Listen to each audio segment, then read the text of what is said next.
U.S. stock futures dropping from session highs and bonds taking a hit this morning on renewed tariff concerns from the incoming Trump administration. With us to break it all down, we've got our own Josh Schaefer here. So some fresh tariff talk here to begin this morning, Josh. Brad, welcome to the stock market in 2025, right? This is what we're doing now. Any news on what Trump might do with tariffs is going to move the markets. We saw this Monday morning, right? So you had that report come out from the Washington Post saying that he might have less broad tariffs than we had initially anticipated. That brought yields down, that brought the dollar down. Then Trump comes out about 2 hours later, says, that report's actually false, dollar goes up. So of course this morning you're seeing similar action. CNN reporting that Trump is considering a national economic emergency to allow for his new tariff program. You see dollar goes up, yields go up. Those have been clear headwinds for stocks, guys. If we're seeing rates go up, the dollar strengthen, that has been a headwind for equities, at least over the past week now, really over the past couple weeks when we're talking about rates.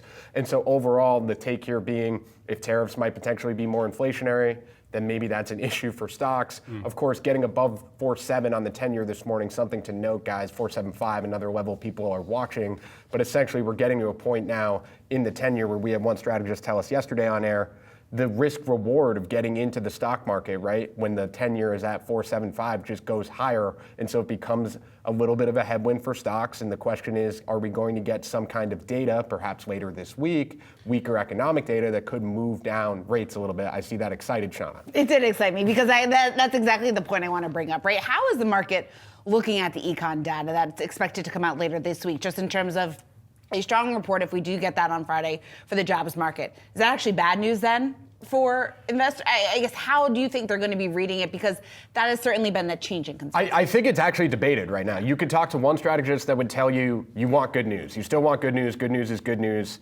And then another strategist would tell you, the market needs bad news at this point. We need rates to come down a little bit. This rise in the 10-year has been very aggressive. And I think we're going to find out on Friday if we get a clean read on the report. Remember, some of these jobs reports you look at and you go, could be hot, could be cold. Sort of depends on what you're looking at, right? And what metric you're picking out. But yesterday, it seemed like it was a little bit of a good news is bad news for the stock market. But I think when you look at specifically what it felt like moved the market, it was the prices paid index within the ISM services data. And that's really more of an inflation metric, right? So yes, ISM services beat, job openings were a little bit hot, but that job openings, the entire JOLTS report that we look at there, it wasn't overly hot. Job openings opened up a little bit, but you still had quits come down. Yeah. You had hires come down. So I wouldn't argue that was really a hot release. I think that was more of an inflation trade and fears of inflation.